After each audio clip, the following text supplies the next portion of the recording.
हम आज जानेंगे क्लास 11th की इंग्लिश बुक स्नैपशॉट का chapter number 1 the summer of beautiful white horse, जिसको लिखा है विलियम सरोयान ने।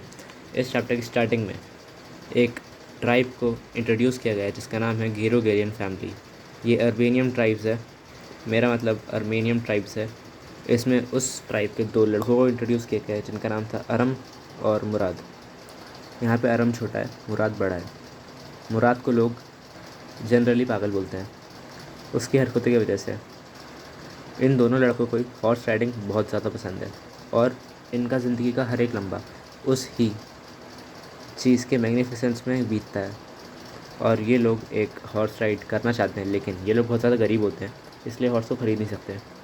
और इनकी जो पूरी पूरी ट्राइब है वो बहुत ज़्यादा गरीब है, इसलिए हॉर्स को ख़रीद नहीं सकती। लेकिन इनकी जो ट्राइब है वो ऑनेस्टी के लिए बहुत ज़्यादा पॉपुलर है। एक दिन मुराद सुबह सुबह 5 बजे अरम की विंडो के बाहर आता है और उसको बोलता है जल्दी बाहर आओ। जैसे ही अरम बाहर जाता है तो देखता है कि जो मुराद है वो एक हॉर्स पे बैठा है जो कि वाइट कलर का है। वो उससे पूछता है कि तुम ये घोड़ा लाए तो लाए कहाँ से।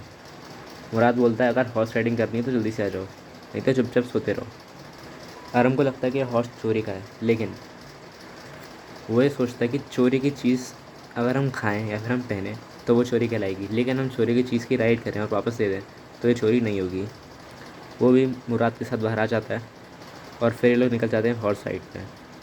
पहले तो ये लोग एक कंट्री साइड पे जाते हैं, फिर वाइन यार्ड्स में, और ऐसे ही अपने घोड़े को दौड़ाते रहते हैं। पहले मुराद बोलता है कि चलो तुम उतर जाओ, अब मुझे घोड़ा चलाना है। मुराद उस टाइम में पागलों की तरह चिल्ला रहा होता है और बहुत ज़्यादा खुश होता है। अरम भी उसके साथ बहुत ज़्यादा एंजॉय कर रहा होता है। जब मुराद हॉर्स राइड कर लेता है तो उसके बाद अरम उसे बोलता है कि मुझे भी हॉर्स राइड करना है, वो भी अकेले। मुराद बोलता है कि नहीं भाई, तुझसे नहीं होगा, लेकिन अरम ज़िद करता है तो मुराद उसे हॉर्स दे देता है। और जैसे ही वो उसके मसल्स पर किक करता है, यानी कि अरम हॉर्स के मसल्स पर किक करता है, हॉर्स बहुत ज़ोर से उछल जाता है और उसको घसीटता हुआ लेके जाता है बहुत दूर तक वाइन यार्ड्स में, और वहाँ जाकर उसे फेंक देता है और ख़ुद अकेला घूमने निकल जाता है। यहाँ पे कुछ लोग और इंट्रोड्यूस हुए हैं, जिनमें से एक है अंकल खुसरो। अंकल खुसरो एक बहुत ज़्यादा अजीब से बंदे हैं। अपनी बुक में दिया कि अंकल खुसरो जो हैं उनके बड़े बड़े काले बाल हैं, और साथ ही सैन जैकन वैलीज़ में उनसे ज़्यादा बड़ी मूछें किसी की है ही नहीं। उनका गुस्सा बहुत ज़्यादा फ्यूरियस है, और ये सब होने के बाद भी अंकल पूरी तरह इरिटेबल हैं, किसी को भी इरिटेट कर सकते हैं। और इतने ज़्यादा पागल हैं कि किसी से ही बात करते समय बीच बीच में बोलते रहते हैं, इट इज़ नो हार्म, पे नो अटेंशन टू इट।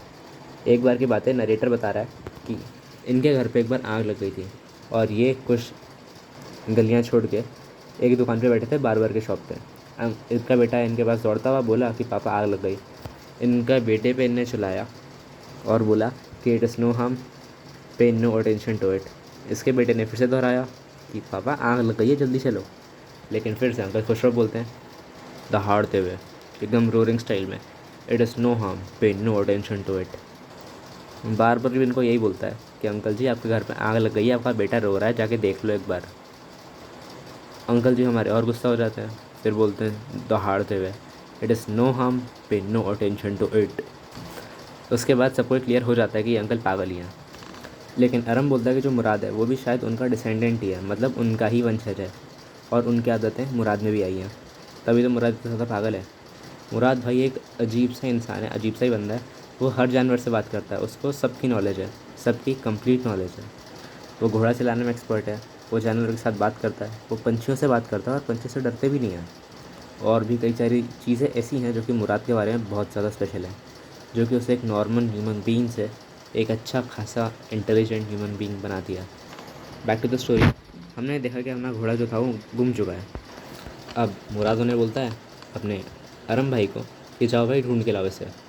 दोनों जाते हैं ढूंढने, और पूरे 3-4 घंटे ढूंढने के बाद भी अरम को कुछ नहीं मिलता। लेकिन मुराद जब वापस आता है तो अकेला नहीं आता, वो घोड़े के साथ ही आता है। उसके बाद अरम उससे पूछता है कि तुम ये घोड़ा कब वापस करोगे, किसका है और कहाँ से लाए। भाई मुराद गुस्सा हो जाता है और बोलता है तुम्हें इससे कोई लेना देना है नहीं, तुम अपना काम करो चुपचाप से।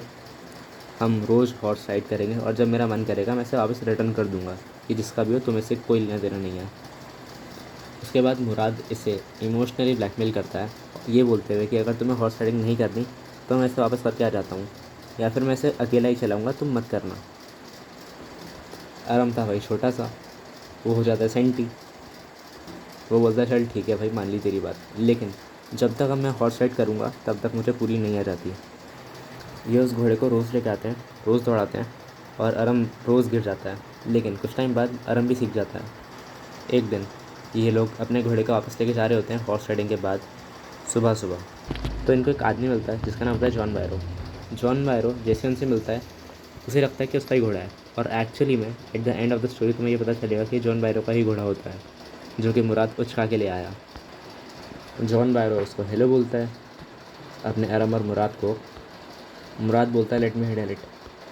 मुराद भाई इतना सही तरीके से जॉन बायरो से बात करता है ना कि जॉन बायरो उसका फ़ैन हो जाता है। जॉन बायरो अपने घोड़े के पास जाता है, उसके टीथ चेक करता है, तो वो बोलता है कि इसके दांत उतने ही हैं जितने मेरे घोड़े के होते हैं, और साथ ही इसका वही टूथ ख़राब है जो कि मेरे घोड़े का था।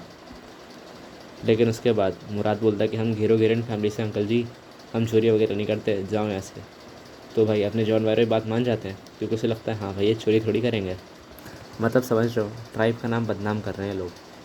तुम ऐसा मत करो, तुम पढ़ाई कर लो। उसके बाद कुछ दिनों तक ये लोग वही सब कंटिन्यू करते हैं जो कि ये कर रहे थे। रोज़ सुबह आते हैं, घोड़ा चलाते हैं और चले जाते हैं। लेकिन एक्चुअल में अपने अरम भाई को ही पता नहीं होता है। एक दिन जॉन बायरो, अंकल खुसरोफ और अरम की मम्मी कमरे में बैठे हुए होते हैं अरम के घर पे। जॉन बायरो आता है और बोलता है कि मेरा घोड़ा तो मिल ही नहीं रहा। अंकल खुसरोफ फिर वही लाइन बोलते हैं, it is no harm, don't be attention to it. फिर दोनों में इसी बात पे हो जाती है लड़ाई, क्योंकि इसका तो घोड़ा घूम गया और अंकल जी बोल रहे हैं it is no harm. Contradiction की वजह से लड़ाई और बढ़ जाती है। आंटी लेके आई होती है अपनी अरम जी की मम्मी सिगरेट और टी। इन लोगों में हो रही होती है लड़ाई, किसमें? जॉन बायरो और खुसरोफ अंकल में। जॉन बायरो को पता होता है कि अंकल खुसरोफ जो है वो थोड़े से दिमाग से सटके हुए हैं, तो जॉन बायरो चुपचाप गुस्सा होकर चला जाता है। उस टाइम पे जो अपना मुराद होता है वो एक पेड़ के नीचे बैठ के एक पंछी से बात कर रहा होता है, और उस पंछी का एक पैर से कर रहा होता है जो कि टूटा हुआ होता है। अरम जाता है दौड़ते हुए उसके पास, बोलता है भैया भैया ये आपने क्या कर लिया? अंकल जॉन बायरो आए थे, कहीं उनका तो घोड़ा नहीं चुरा लिया? तो भाई वो बोलता है अपना मुराद कि हाँ भाई वही है। फिर आरम पूछता है कि ये तुम क्या कर रहे हो? मुराद बोलता है कि भाई मैं इसका पैर से कर रहा हूँ यार। तो आरम बोलता है तुम्हें कैसे आया? मुराद बोलता है कि भाई मुझे पहले से आता है, मैं बहुत इंटेलिजेंट हूँ, बहुत स्मार्ट हूँ, मुझे सब आता है, चुपचाप निकल यहाँ से। ऐसे ही बहुत सारा टाइम बीत जाता है, और एक दिन मुराद उनका हॉर्स वापस करके आ जाता है। जॉन बायरो जैसे ही देखते हैं तो उनको अपना घोड़ा दिख जाता है, और वो हो जाते हैं बहुत ज़्यादा खुश, बहुत ज़्यादा एक्साइटेड। और उनका जो घोड़ा होता है वो एक्चुअली में पहले बहुत पतला था, क्योंकि जॉन बायरो कंजूस आदमी है। उनको उस घोड़े को खाना पीना कम देता था, लेकिन जो अपने मुराद थे और अरम थे, दिल के बहुत अमीर थे, तो वो उसको अच्छे से खिलाते पिलाते हैं और उसके साथ घूमते फिरते मस्ती करते हैं। जॉन बायरो बोलता है कि भगवान ने मेरा घोड़ा लौटा दिया, और यहाँ अरम और मुराद को क्रेडिट मिलता ही नहीं है, क्योंकि इन्हें चोरी करी थी यार एट द एंड। लेकिन जॉन बायरो भगवान का शुक्रिया अदा कर करके भगवान को बोर कर देता है।